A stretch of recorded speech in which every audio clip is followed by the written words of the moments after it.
Rob Fithall from St Arnaud, just farming 7 k's out of St Arnaud. We do cereals, beans, we've got livestock, and also run a piggery operation. Oh, do you? Yeah. What's the rainfall here generally, supposedly? Oh, supposedly, probably hopefully get you sort of 10 inches a year, yeah. If you're laughing then, yeah. It's sort of probably backed off a bit less than that, 8 to 7 inches. Yeah. So Rob, tell us about the seeder we're looking at.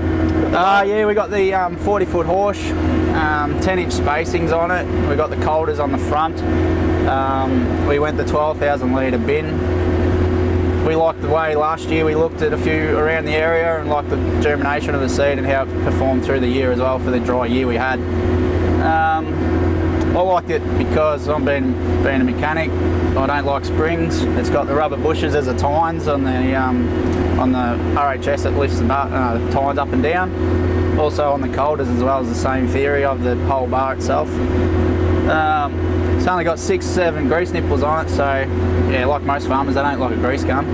So everything's simple on it. We used to have a tine machine, and you just springs, tines, bolts, always breaking, and yeah, that clattering noise and breaking pipes all the time. But this machine seems really simple, so it's really great. So the only hardest part is probably calibrating it through the computer. But once you get your head around that, it's beautiful. It's spot on with the calibration of the seed rate. So tell me a little bit about the configuration of it, Rob. Like you said 10-inch spacing. Yep. Is that a standard spacing for around the area or something you're looking at? Or?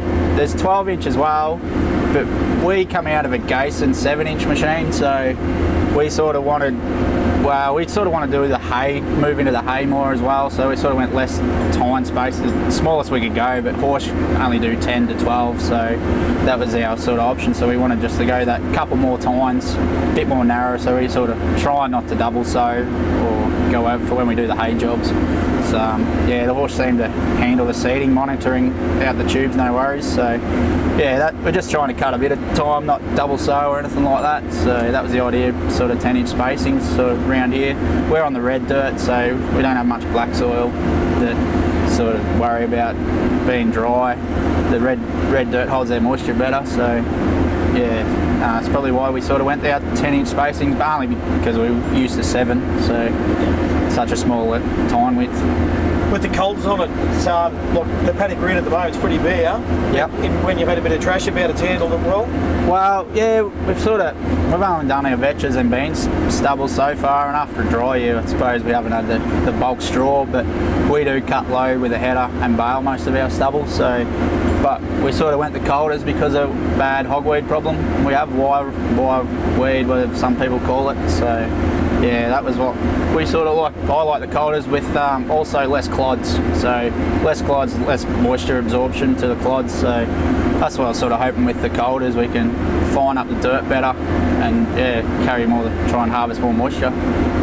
What about the build quality of the machine? You would have seen a few machines over your time. Happy with the build quality? Oh, for sure. It's a big frame, big steel frame, and it's actually nice and solid. We haven't got much twist or bends in it so far yet, and it's proven us so far. So we have undulated country, so it's going through it well. So no, we were impressed by the welds, the steel, just the machine of it itself looks a heavy duty machine. What do you reckon the time frame of the machine will be? Will it be a 10 or 15 year machine for you? We're hoping longer. Yeah. Yeah, the only reason we went new on this machine, it's the only new one we've gone on the farm. Thinking it's going to be a good outlay investment really. Hopefully it'll last us good to 15-20 years before we want to change it over. So no, the wheel bearings and stuff like that on the coulters, the press wheels and stuff like that, they're all oil filled. They all look superb and looks like they'll last the job well.